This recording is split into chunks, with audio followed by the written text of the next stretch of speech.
Hey everyone, welcome back to Eternal Basics. My name is Pojo, and today we're going to be covering the Stonescar Maulers list. This is a list that I built a couple months back in closed beta.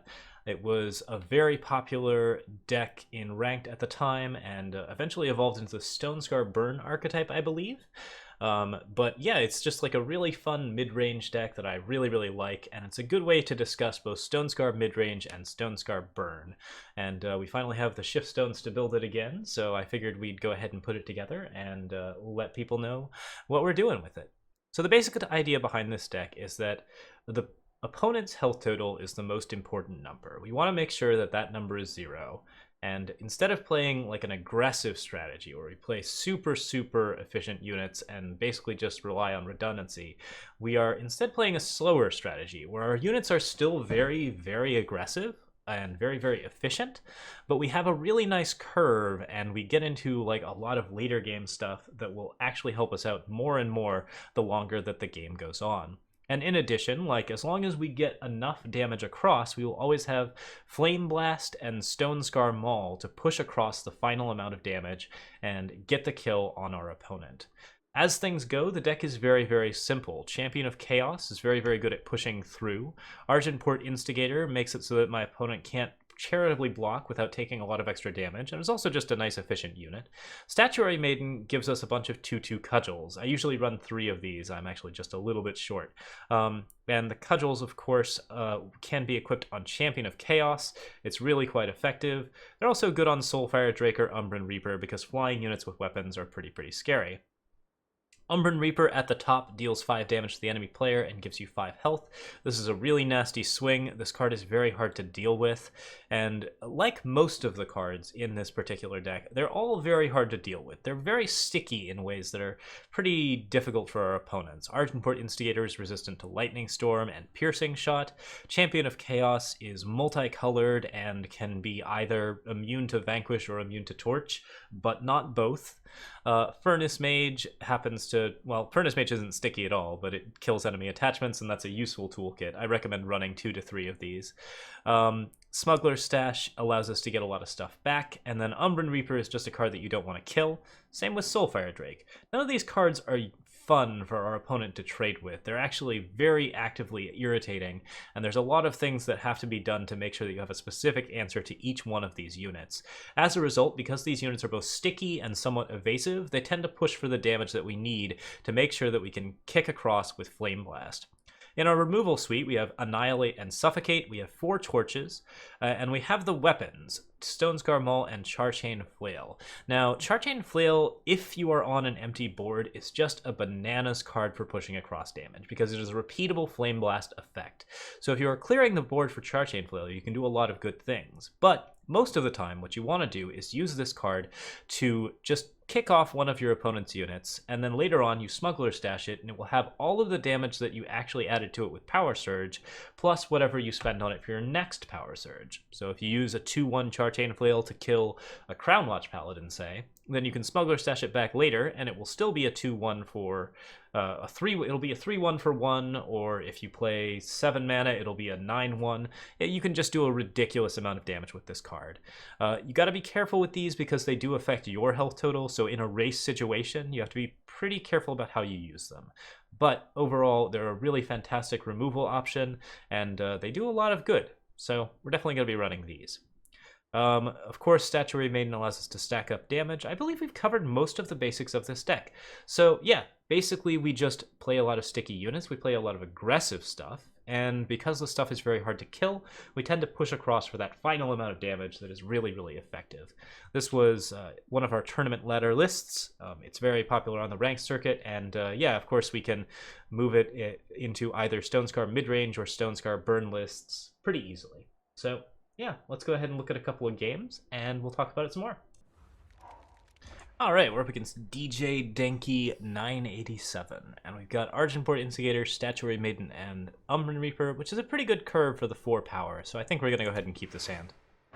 No removal, but Argenport Instigator is a pretty big threat that also trades pretty well, and Statuary Maiden will be helpful with removal later. Flame Blast is a card that we can use as removal if we build our reds out, so we'll try to play our fire sigils first and make sure that we have all that set up. Alright, an Awakened Student is of course a pretty scary card. We're going to go ahead and put down the Argenport Instigator, and we will have a nice rush option. Now my opponent could be doing any number of things here. He's making his 3/3, and he's playing a Desert Marshal. And we'll see if he gets aggressive with us. Not going to get aggressive, so let's get aggressive with him. We'll Flame Blast here, and attack for 3. Don't want to give these decks too much leeway because they can stand together if they build their board out too much, and stand together is pretty nasty against all of our removal. If we can keep their deck light though, the stand togethers don't matter so much, we just push across for everything we need. Alright, Privilege of Rank means that this deck is pretty heavily focused on Empowers, so not having an Empower right now is good news for us. I do like that card. It's a nice way to thin out your deck and a nice way to make sure that you get to your 5th power, which is pretty useful. Play a Shadow Sigil here. I will go ahead and play out Statuary Maiden. Yeah, let's play Statuary Maiden first and attack for 3. That way, if we get a chump block, we get a Cudgel. Most likely Statuary Maiden is going to get silenced. In the Combre matchup, she's mostly useful as a fairly good defensive blocker. And also as a way to divert silences from Umbran Reaper, which is the card that you really want to silence as Combre. Okay, Roland's Favor implies that there is something else going on with this deck. I'm not seeing what it is yet, but we will probably see it soon. I'll Annihilate here.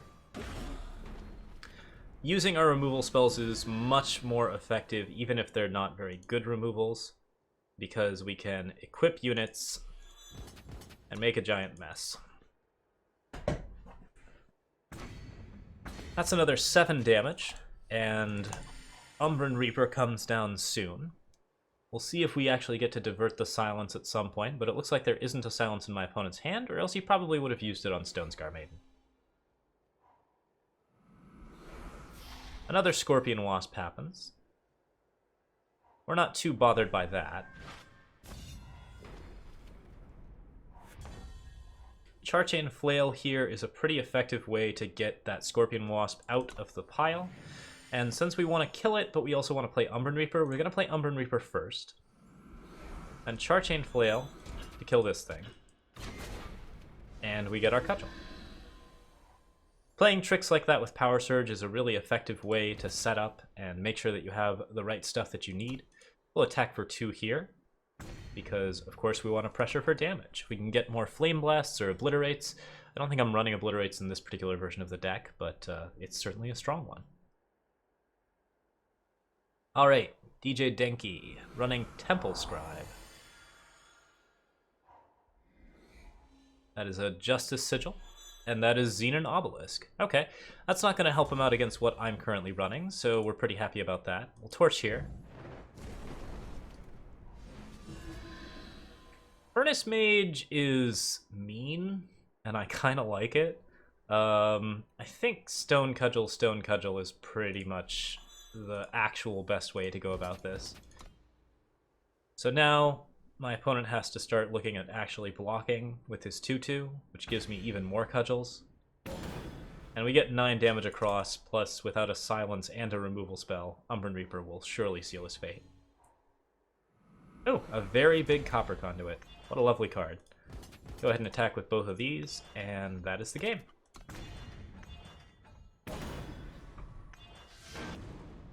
Alright, we're up against Sangon next. We got Seats, Fire, Vara's Favor, and Stonescar Maul. Statuary Maiden here. So we hit Stonescar Maul for sure. We hit Statuary Maiden on 5 even. This has a path to victory. It doesn't have a lot to play early on, but I think that there is a pretty good just sequence of events here. I'd prefer to get some of my more aggressive stuff first, but I think I'll keep this hand.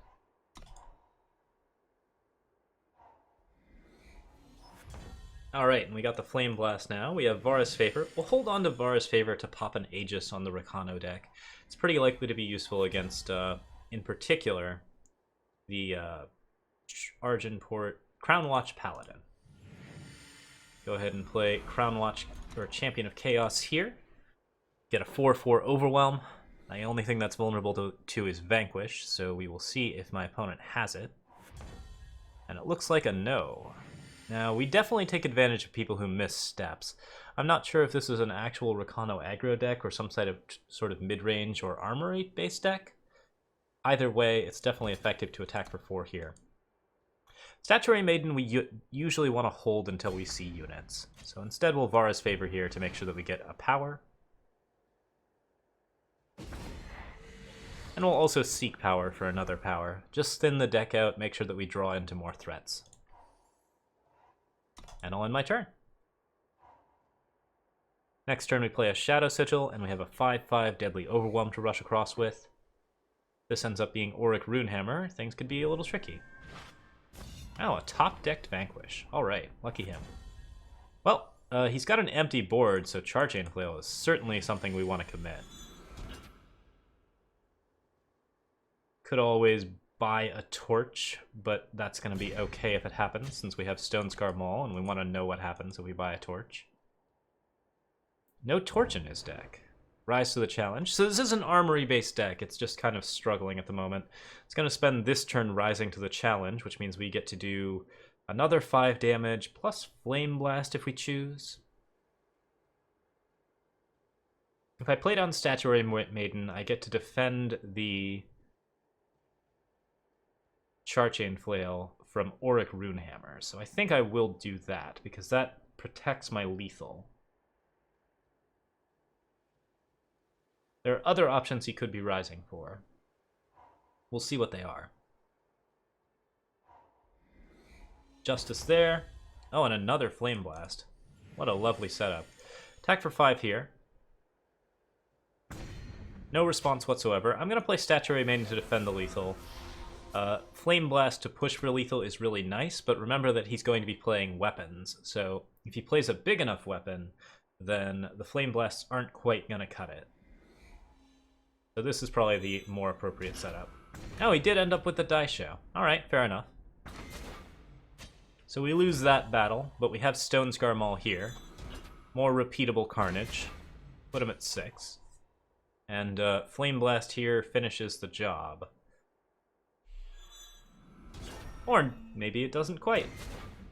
That's okay. Rakano Artisan. Not a card we care about too much. I have Torch here, which I believe Torch plus Flame Blast. Yep. That's 3 damage, plus 5.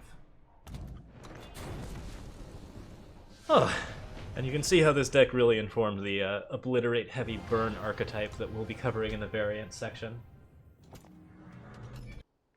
Alright, opening up against Blazing Blade. I've got a Torch, I've got an Argenport Soldier, Instigator. That looks like a perfectly reasonable keep. Seek Power, and some red. So there might be a Stonescar Burn list here, or it might be... Not sure what runs Seek Power in red, actually. Slow Rakano mid-range, perhaps. Or just a aggro deck that really wants to get its fixers on? Interesting. We'll go ahead and play the Argenport Instigator.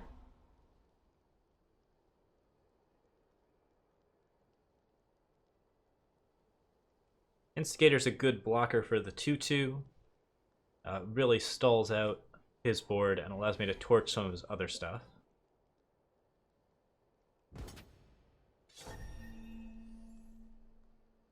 That's signaling a Finest Hour, so I guess no blocks.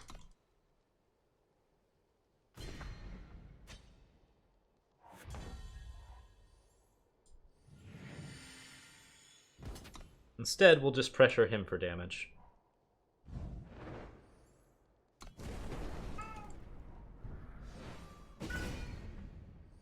Alright, Champion of Chaos here. And next turn I have Furnace Mage. You have a loud cat in the background. Oh, dang. That's a little unfortunate. Alright, so I don't really want to play Furnace Mage on 4 since there's so many weapons that we're going to want to target here. But we do really want Soulfire Drake on 5. I don't like leaving this alive for as long as I have, but there's not really any choice. Okay, no blocks here. So, fun order of operations trick here. If we Furnace Mage the Crown Watch Paladin, that pops the Aegis. And we can torch it. And we'll Warcries from that, and I've got 4 damage to push across. I've still got to worry about whatever it is that's got the Warcries on it, because there are a lot of Warcries on it. Assembly line ain't really a thing I'm worried about. He's still signaling the Finest Hour, but I'm okay with that. Or he's just throwing it away for a Warcry? Okay, fair enough. Let's attack with Soulfire Drake and the 4/3. If he doesn't block with anything here, then we suspect that he has a rally of some kind. Some sort of interesting trick involving multiple sacrifices. But instead, it looks like he's going to let me clear his board and do 5 damage to his face. And that means that I get to hold on to Charchain Flail for a little bit of extra. Alright, Torch gives me the flying and charge stuff, but nerfs my damage a little bit. On the other hand, without a Torch in his hand, he's going to be pretty vulnerable to a 7 damage Charchain Flail. And there's a bunch of damage. Alright, another 7 damage here. Play the last power, and massively overkill. Alright, good stuff.